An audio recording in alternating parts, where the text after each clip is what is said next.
Lalo pang dumami ang mga pauwi sa kanilang probinsya sa Parañaque Integrated Terminal Exchange ngayong gabi ng Miyerkules Santo. Ang problema, ubusan na ba ng ticket? At live mula sa PTEX, nasa frontline ng balitang yan si Faith Del Mundo. Faith, ano-anong lugar yung mga fully booked na? Yes, Bok, may karamihan nga ng mga pabiyahing Bicol ay fully booked na. Tulad nga yan ng Paligaspi, Panaga, Pacatanduanes, Pabuhay, Kamsur at sa Tabaho, Albay. At sa 10 p.m. nga ay tinatayang nasa 198,000 na yung bilang ng mga pasahero dito sa Parañaque Integrated Terminal Exchange. Fully booked na ang biyaheng Bicol ngayong gabi dito sa PTEX. Si Melody na galing pa ng Carmona, Cavite, babalik na lang daw bukas para magbaka sakali ng tiket papuntang Camarines Norte. Nalulungkot. Hindi agad nakasakay eh. Gaantay pa kami hanggang ngayon. Si Joshua naman, excited sa iuwing TV na pasalubong sa magulang niya sa Daet, Camarines Norte. Kaya magtitiis daw siyang magpalipas na magdamag dito sa terminal para sa ticket. Alas 3 pa po ako dito dumating, wala pa rin po. Kasi fully book nga po. Malaking hassle po para sa amin ng mga walang ticket. Kahit na gusto namin mapag-reservation, wala pa rin po. Magkakating trip naman ang pasaherong si Lomar papuntang Naga.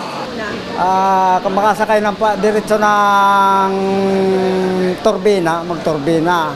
Kung hindi turbina, Santo Tomas. Dito ba kayo matutulog hanggang makasakay? Kung pwede.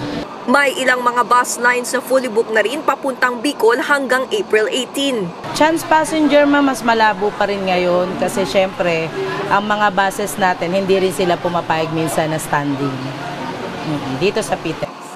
Para mas marami pang maserbisyuhan, mahigit 2,000 unit ang binigyan pa ng special permit ng LTFRB para makabiyahe ngayong Semana Santa. Kaya mataas naman daw ang tsansang makabili pa ng tiket ang mga chance passenger o mag-walk-in sa terminal galing trabaho. Hindi naman lahat ng tao may budget kaagad-agad. No? In fact, yung iba, lalo na yung mga daily wage earners natin, naghintay pa na 15. Sa taya ng pamunuan ng PTEX, umabot na sa higit 180,000 ang bilang ng mga pasahero nila kaninang alas 8 ng gabi.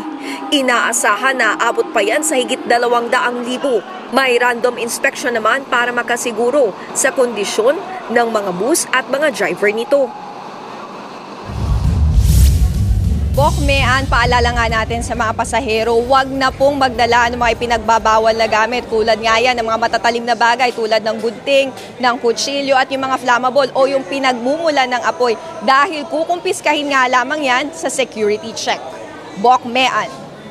Alright, maraming salamat sa iyo, Faith Del Mundo. Mga kapatid, Ed Lingaw po, maging maalam at may pakialam sa mga napapanahong balita sa ating bansa. Para sa mas malalimang pagtalakay at paghimay sa mga issue at headlines, tumutok lamang at pag-subscribe sa social media pages ng News 5.